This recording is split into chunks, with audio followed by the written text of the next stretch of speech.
And are there any questions from council before we open this up to public comment?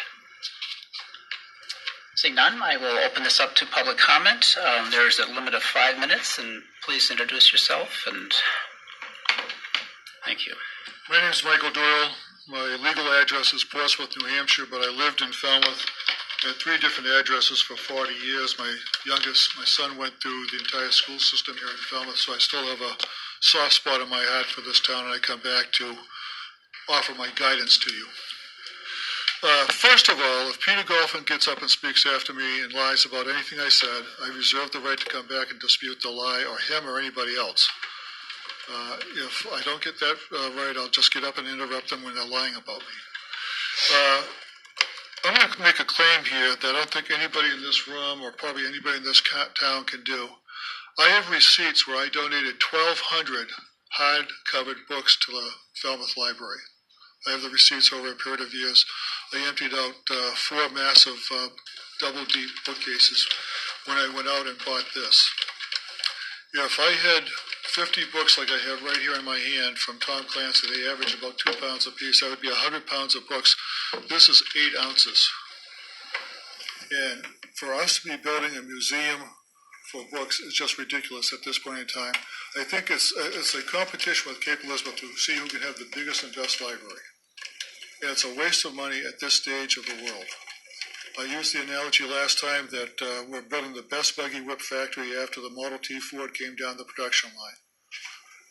This is not going to be a huge process for people to use this library once this generation passes away. The children behind this generation, my son and his contemporaries, do not use libraries. Now, Peter Golphin said 93% of the college kids use paper textbooks. This is true. My son was one of those 93%. He wouldn't even want used ones because every year the instructors would change the emphasis in that chapter, and he didn't want other people's things that were underlined and highlighted if it wasn't going to be part of the test exams coming up. So trust me, I bought a lot of brand new textbooks at Bryant University because of that.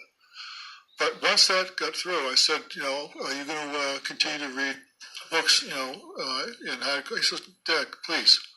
He says, nobody in my class is going to read any books at the library or buy any hard copy books. He says, we read them on the iPad or on the computer. He says, this is an entire waste of time. They're chasing something that is disappearing into the rearview mirror. And I have to agree with them. Because I talk to a lot of his contemporaries. I see them all the time. I'm down to Boston to visit him down there. Go out and meet with some of his friends down there. We talk about this kind of stuff constantly. And these are the people that, in the late 20s, early 30s, that are married with kids and without kids. They all say the same thing. And they come from all over the United States. They're living in Boston, working in Boston. No one is going to use a library. If they have an iPad, they have all the libraries in the world in their hand. Why would they go to the Falmouth Library or the Cape Elizabeth Library or the Portland Library? If you have one of these things in your hand, an iPad or a device, you can access all the libraries in the entire planet Earth. And we're building a museum. This is like, why don't we all make everyone in the town of Falmouth pay for a landline? When I haven't had a landline probably for 15 years. When everyone has cell phones, why are we forcing people to pay for something that is going to be not only not used very much, but is completely out of date while it's being built? This is a process that you folks are doing. I have nothing against the library. God only knows I gave enough books to it. But that was years ago. Things have changed enormously in the last 5 or 10 years. I can remember in the first Gulf War, the GPS systems that the military were using was the size of a World War II walkie-talkie. And now my GPS is this size. You can use the GPS any place in the United States off this. And now you're talking about building a GPS unit that's already out of date, the library. We're wasting money to do this. This is for the elite group of people. The trustee board is run by Democrats. Most of the people here, I believe, are registered Democrats. This is an elitist thing for Democrats and forcing Republicans to pay for it. And if I was here, I'd be throwing a fit about paying taxes for it.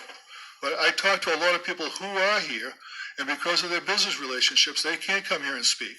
I'm retired, so I don't care what anyone says about me, except when they lie about me. And you're at the point now where you're just wasting people's money. And it's ridiculous to go on with this process. Thank you.